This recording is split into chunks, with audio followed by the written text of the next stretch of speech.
Don't you dare come to my graduation ceremony. If a plain old lady like you shows up, you'll be the laughingstock of everyone. It's my big day, so stay away. The words of my daughter, Emily, about becoming the laughingstock of everyone, made me dizzy. She clearly doesn't think of me as family. To her, I am an embarrassment. Hey, old lady. Where are you right now? As soon as I pressed the call button, Emily's screeching voice pierced my ears. Her tone was hurried, and her anxiety was palpable. She seemed to be in a state of panic. Leaving a silly note like that and thinking you'll get away with it? Where are you? Come home right now. I could also hear the voice of my husband, Mark. Both were frantic. My name is Linda Johnson. I'm a 39-year-old housewife. I've been juggling a part-time office job at a local real estate agency, raising Emily, and doing household chores for over a decade. I married Mark 12 years ago. He had Emily from his previous marriage. I met Mark at the workplace where I worked before we got married. I was working at a construction company, and Mark was there for sales. Our company was tough on contractors, but Mark always came with a smile and a positive attitude, which I admired. I once recommended a product he was selling to my company. I wanted to be of help to him. As a result, his company got the contract. That led to us going out for meals several times, deepening our relationship, and eventually, he proposed. I happily accepted his proposal and started preparing for marriage, quitting my job in the process. Just before our wedding, Mark confessed that he was living alone with his 6-year-old daughter. At first, I thought it was a lie. It was hard to believe. But it was true. I met Emily a week before the ceremony. She was shy, hiding behind Mark and not coming out in front of me. That's when I decided. I'll live with her, for her. I thought I would make her a respectable adult. I decided to take care of her until she graduated high school. I don't know why, but I couldn't forget her anxious eyes peeking out from under Mark. So, I decided to marry Mark.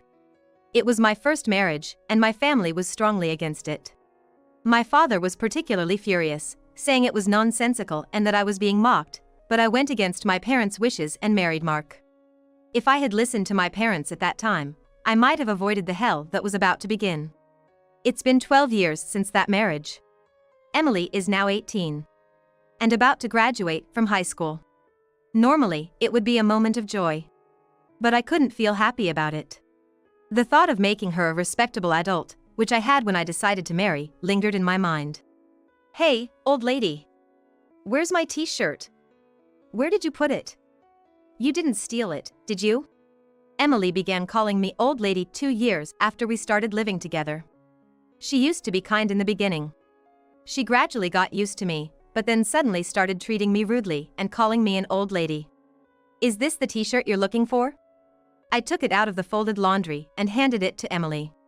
Why did you wash it? What if it shrinks? Normally, you should take it to the cleaners. You're so clueless. Really, so dense.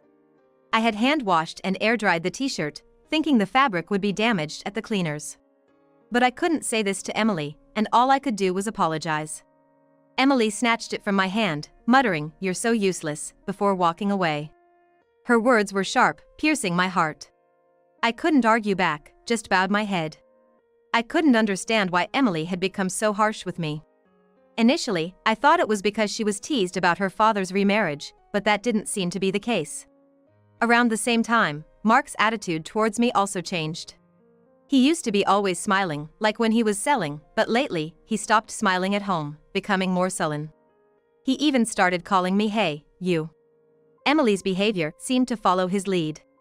I thought maybe I was lacking in some way, so I tried not to cut corners with the housework and watched over Emily carefully. I wanted Emily to grow up to be a respectable adult. But contrary to my hopes, Emily's attitude toward me worsened day by day. Calling me an old lady had become the norm for her. I never heard words of gratitude from Emily anymore. What was strange was that at parent-teacher conferences in elementary school, Emily's behavior was normal, and she wasn't rude at all. Mark talked normally with Emily, even smiling sometimes. This meant that her terrible behavior was directed only at me. This hurt me even more. Even if I tried to talk to Mark, his attitude was distant, a complete change from before. I had no one to confide in. I continued my life with a heavy, dark weight on my heart. Inside my home, I kept becoming more and more isolated. The extent of my isolation within my own home just kept getting worse. Since middle school, Emily stopped telling me about school, and Mark would attend school events. I was in a state where I had to learn about the schedule for school events from my neighbors. Mark and Emily seemed to get along well, going out together sometimes. I wanted to be treated as a family by Mark and Emily too. I had always wanted to live happily together. I never imagined it would be this painful to have that wish unfulfilled. And Mark's attitude towards me continued to worsen. Dust is piling up on the stairs. Clean it up. You're a stay-at-home wife, aren't you? The toilet paper is almost out. Are you even cleaning the bathroom? And you're really dense, you know. I frequently received such remarks from Mark. Originally, when we first got married, we both shared household chores. Mark had been doing housework while living with Emily. He was happy at first to share the chores with me. But now, I do all the housework. Mark used to say it was wrong for a stay-at-home wife to do all the housework. Emily was an easy child to take care of, but this somehow made things worse for me. When I tried talking to Mark, he just dismissed it as my lack of effort. In the end, everything was my fault. So, the more I tried talking to Mark, the heavier my heart felt. He would nitpick my housekeeping, constantly criticizing. You can't even clean properly, no improvement after all these years. Do you lack learning ability? Mark looked down on me with disdain. All I could do was apologize. I'm sorry. I'm sorry. I'll try harder. Please forgive me. Mark sighed dramatically, as if exasperated. Even if you try hard, you won't be able to do it. That's why you get scolded. Always saying you'll do it, but have you ever? Mark's words kept chipping away at my heart. As time passed, I remained worn out, and Emily turned 18. I was curious about Emily's plans after graduation, but she wouldn't tell me. Neither would Mark. By then, I had stopped talking to Mark and Emily unless absolutely necessary. I overheard Emily and Mark discussing her future after graduation. I didn't mean to eavesdrop, but I wanted to know, so I listened until the end. I got it. I can go to college on a recommendation, and I even got a scholarship. Thanks to you, Dad. Thank you. I could hear the joy in Emily's voice. She never spoke to me like that. Good for you, it's the result of your efforts. All the housework we dumped on that dense housekeeper was worth it. Were they referring to me as the housekeeper? Yeah, she was a good outlet for stress. I heard their mocking laughter. Quietly, I left the spot and locked myself in the bathroom. It was the only place I could be alone. I crouched there, holding my head, and cried. To think that Mark and Emily saw me in such a light. I had endured for the past 10 years. No matter how much my heart nearly broke, I continued being Emily's mother and Mark's wife. Even when I felt at my limit and my heart screamed in pain, I forced myself to keep going.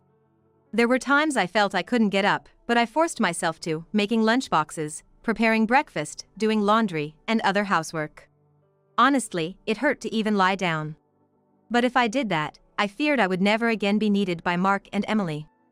Driven by this fear, I continued to live in exhaustion.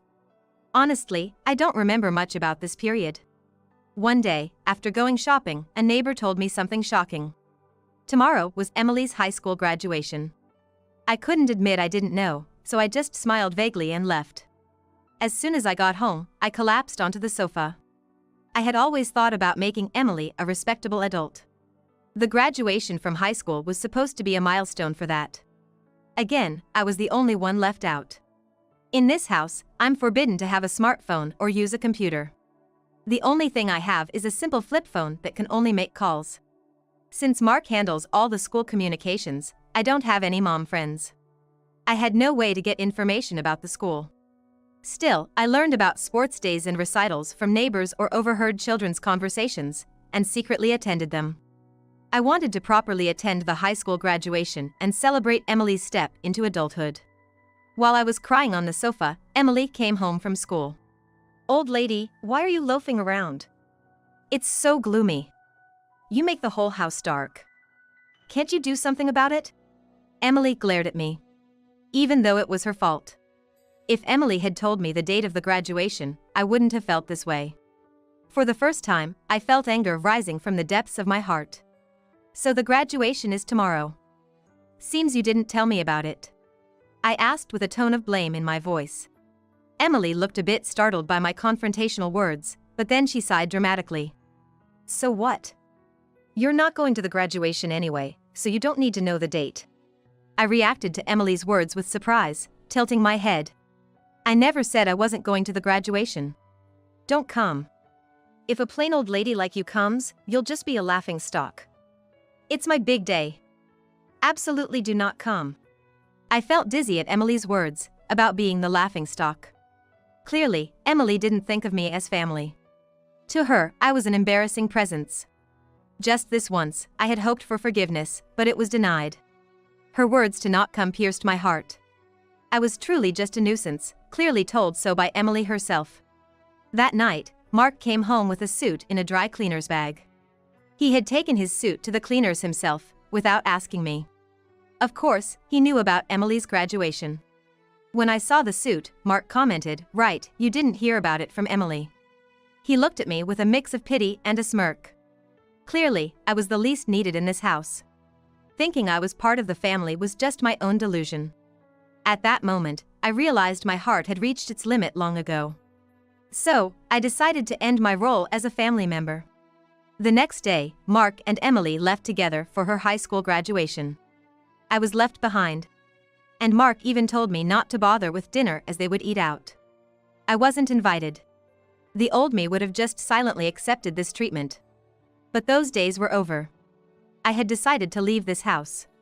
It was a decision I made last night. As soon as they left, I quickly packed my things, left a note, and left the house. I couldn't be part of Mark and Emily's family anymore. I decided to seek refuge at my parents' house, a 2-hour train ride away. There, I would prepare to sever ties with Mark and Emily. The note I left stated my wish to cut familial ties and live independently, and that further details should be discussed through a lawyer. I hadn't found a lawyer yet, but I knew my father could recommend one. My family home is owned by a wealthy family with extensive land holdings. My father, a well-known figure in the area, owns considerable real estate. Among his contacts, I knew there would be a lawyer. I remembered meeting a lawyer during a New Year's greeting at home. Another task I had to undertake was selling the house where Mark and Emily currently lived. This house was built on land owned by my father, and the construction was funded by him as a wedding gift for me. I had been repaying my father slowly with the money I earned from my real estate job, which was also introduced by him. The house, including both the building and the land, is owned by my father. Legally, it is registered in his name. At the time, Mark might have thought the house was a gift and never asked about the ownership. Probably, he was afraid of offending my father and losing the gift. Mark was the classic home tyrant. Bullish with those he perceived as weaker but obsequious to those above him. I told my father everything that had happened. As I spoke, tears flowed uncontrollably. And I had to pause several times due to sobbing, but my father listened to the end. I saw tears in his eyes too. The most relieving part was that my father didn't criticize my initial decision to marry Mark. At the end, my father said, "You've been through a lot." Afterward, he made several phone calls, and lawyers and real estate managers came to the house. Everything happened quickly from there. It was decided that the house would be demolished. The demolition was scheduled for a week later. In the note I left, I wrote, "Please leave within a week." My father commented sarcastically, "That's quite kind of you." For me, it was just to avoid any later complaints. During the week, I consulted with the lawyer about the divorce.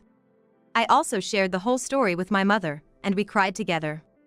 I can't forget the fleeting look of fierce determination on my mother's face. I also discussed my future plans with my father.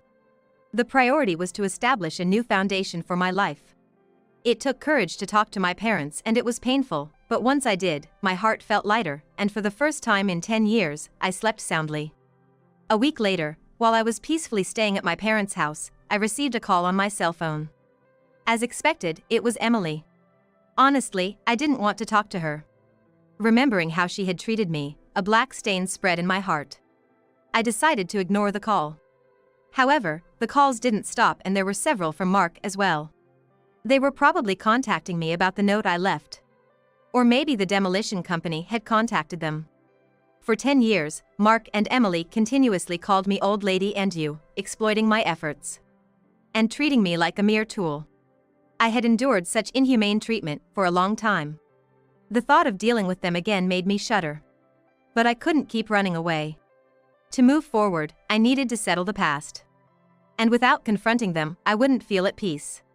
After the way they treated me, I felt I owed them a proper response. I steeled myself and answered the phone. "Hey, old lady. Where are you right now?" The moment I pressed the call button, Emily's screeching voice pierced my ears. Her tone was hurried and laced with panic. It seemed she was in a state of panic.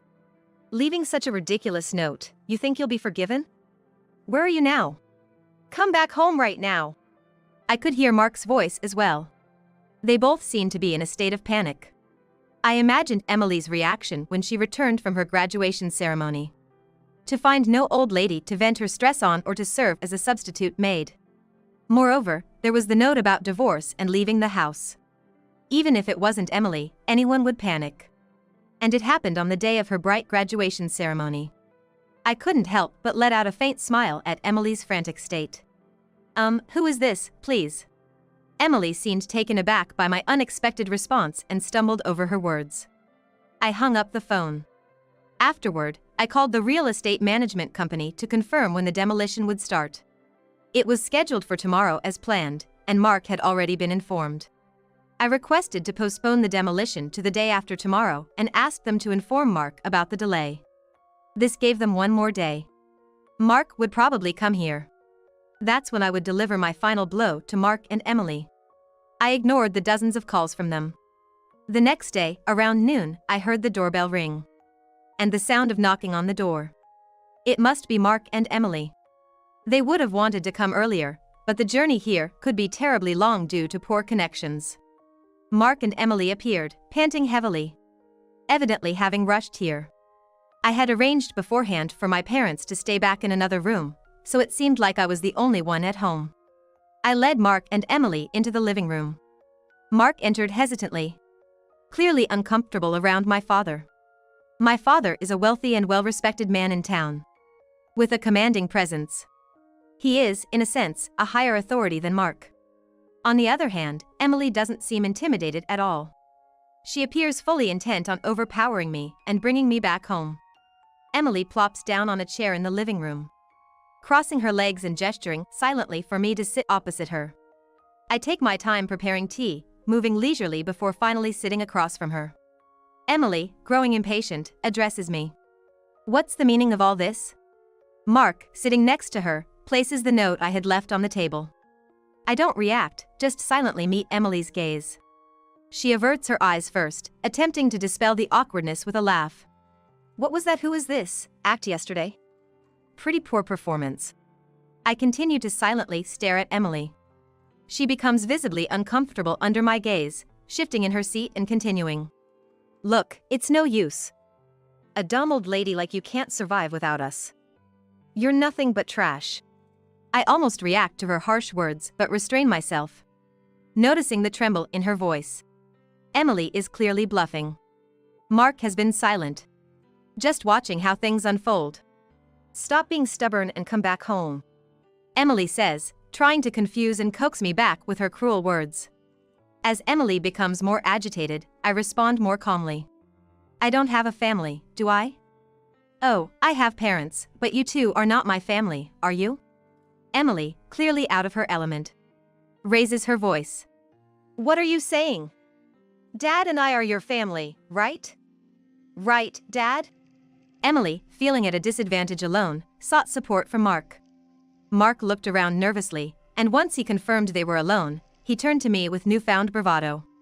"That's right, you can't live without us, just like Emily says. So you're coming back." Mark started getting bossy all of a sudden when he noticed my parents were nowhere to be seen.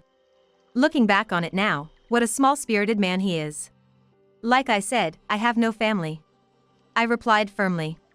No matter what Mark and Emily said, I would continue to treat them as strangers. They were not my family. If they were, they wouldn't have treated me like a slave. A true family supports and helps each other, especially when someone is in trouble. But Mark and Emily were different.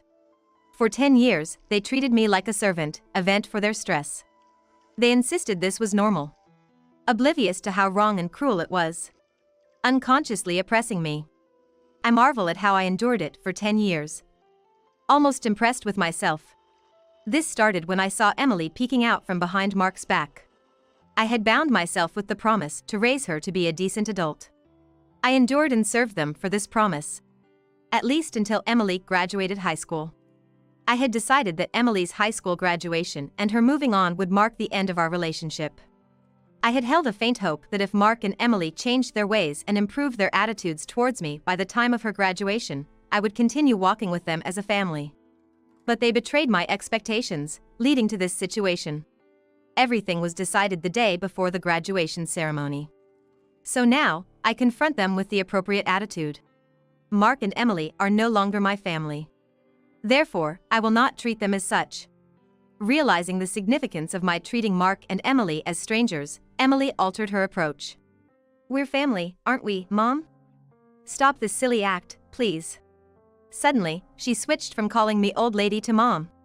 Realizing her usual tactics wouldn't work. Mark, swallowing hard, watched Emily and me intently. "Even though you're not my birth mother, we've lived together all this time. So please, listen to my request."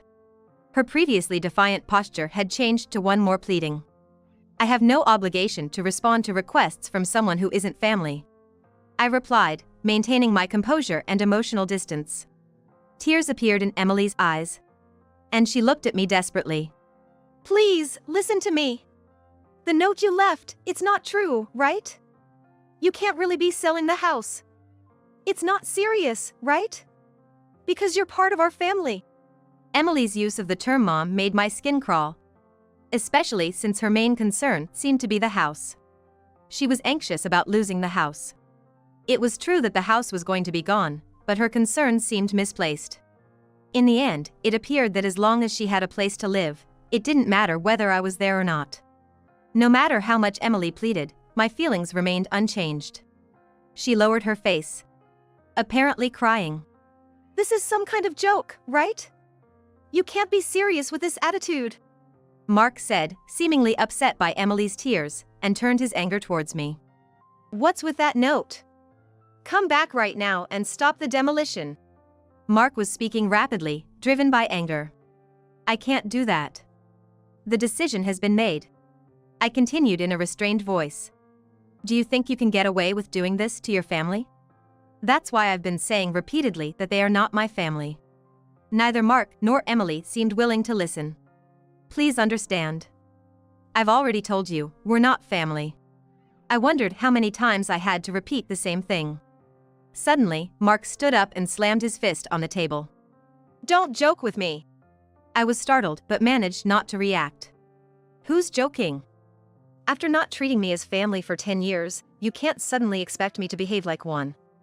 It's impossible." I ended up raising my voice more harshly than I thought. "I'm angry too. I don't show it in my attitude, but anger is bubbling up from deep inside me, about to erupt like magma. That's how unforgivable Mark and Emily's selfish actions were. They trampled on my 10 years of hellish suffering and my efforts to overcome it. I tried to become a family with Mark and Emily.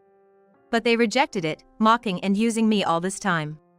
How lonely and painful it was to be left out. Mark and Emily wouldn't understand.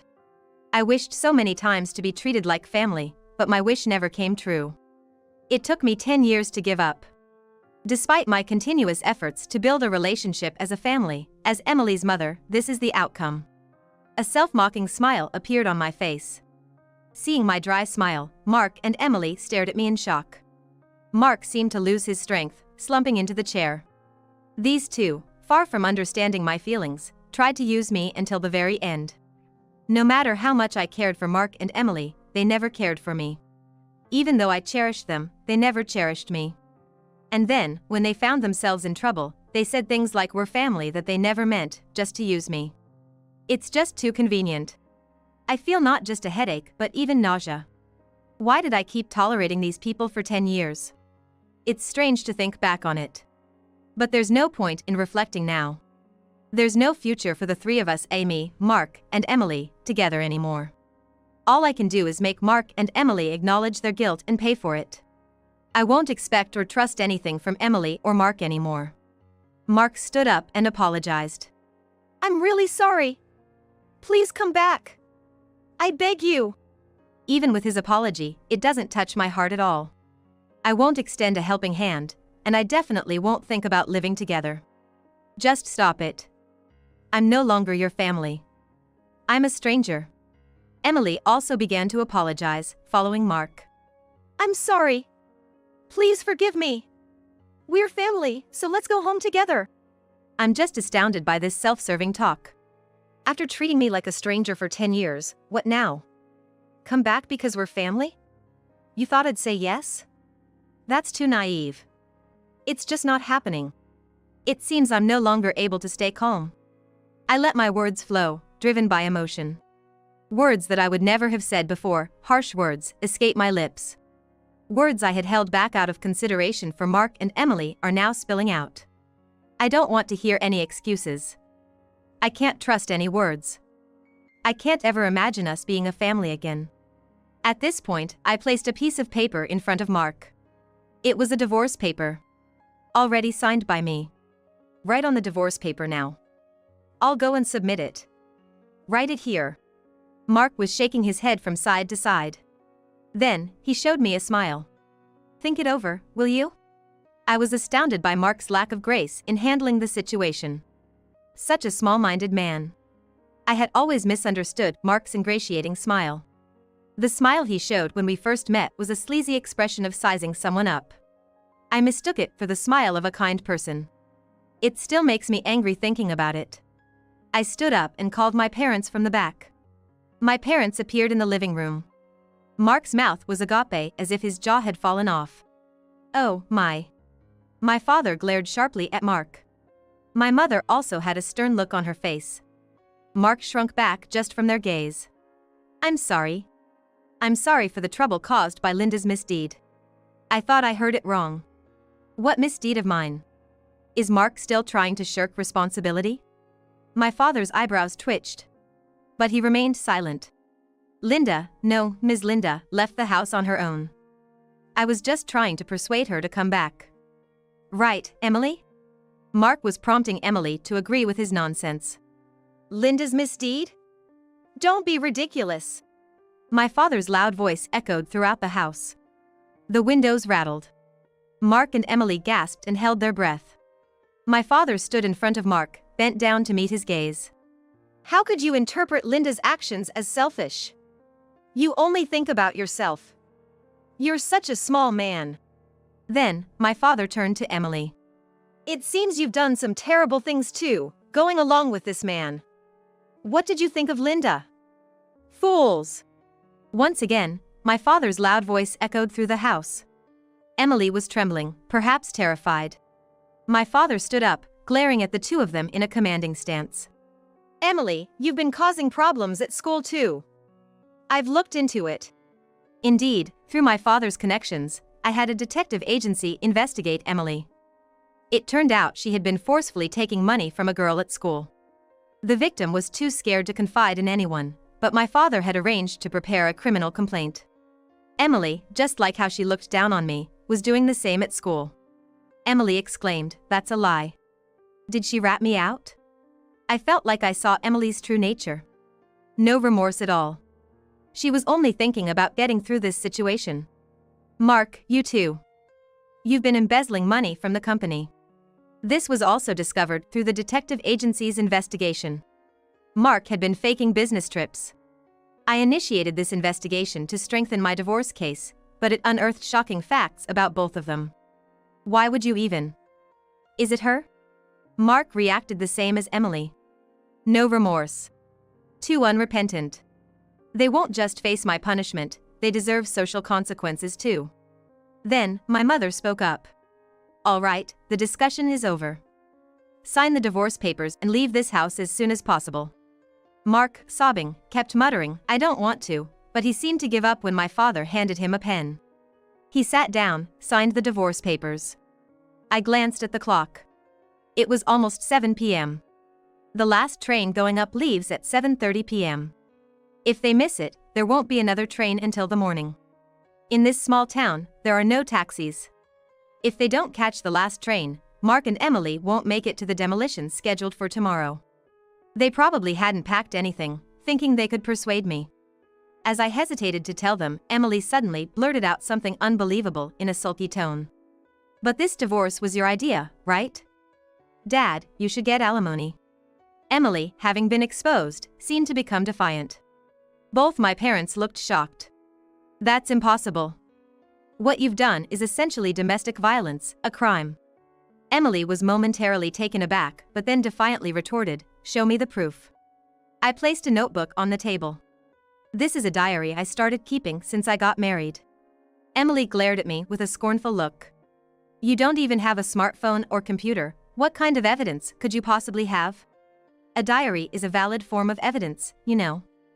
Not just video, audio, or pictures." Emily looked utterly astonished. "That's right, even the lawyer acknowledged it. This diary is a substantial piece of evidence." Mark and Emily, seemingly resigned, hung their heads in defeat. I dramatically checked my watch. "Well, you've missed the last train going up. You won't be able to get home tonight." My mother looked at Mark and Emily with a smug expression. "That's right. There are no taxis around here. I wonder if there's even a decent hotel nearby. All right, we're done here. Get out now." Mark and Emily were hurried out of the house. From the second-floor balcony, I could see them rushing towards the station, probably incredulous that the last train left so early. Watching their flustered figures, I felt the weight in my heart starting to lift. Some loose ends remained, but I felt a sense of closure. Mark and Emily, having missed the last train, couldn't find a taxi and ended up walking for about an hour to find a hotel. When they got home the next day, demolition was already underway, but they managed to salvage only their clothes. Unbeknownst to them, I had temporarily stored the furniture, appliances, and my belongings in a warehouse. Later, I received a report from my lawyer that the divorce, including the alimony claim, was finalized. Mark, initially reluctant to pay, complied after pressure was applied to his company. According to the detective agency, Mark was fired for embezzlement. And Emily's scandal led to her expulsion from high school, not to mention ruining her chances for college. Mark, now jobless, could only afford to rent an old, small apartment far from the station. There, he lives with Emily, who dropped out of high school. Emily blames everything on Mark, and he constantly criticizes her, leading to endless arguments, as reported by the detective agency. I had quit my part-time job at the real estate agency and was considering my next move, when my father suggested I help with the family business. I took a job at his resort property management company. Living in a resort area is a big change from city life, but being surrounded by nature has been a refreshing change. I also got a dog, so I don't feel lonely living alone. For now, this dog is all the family I need. I plan to live a peaceful life, just me and my dog.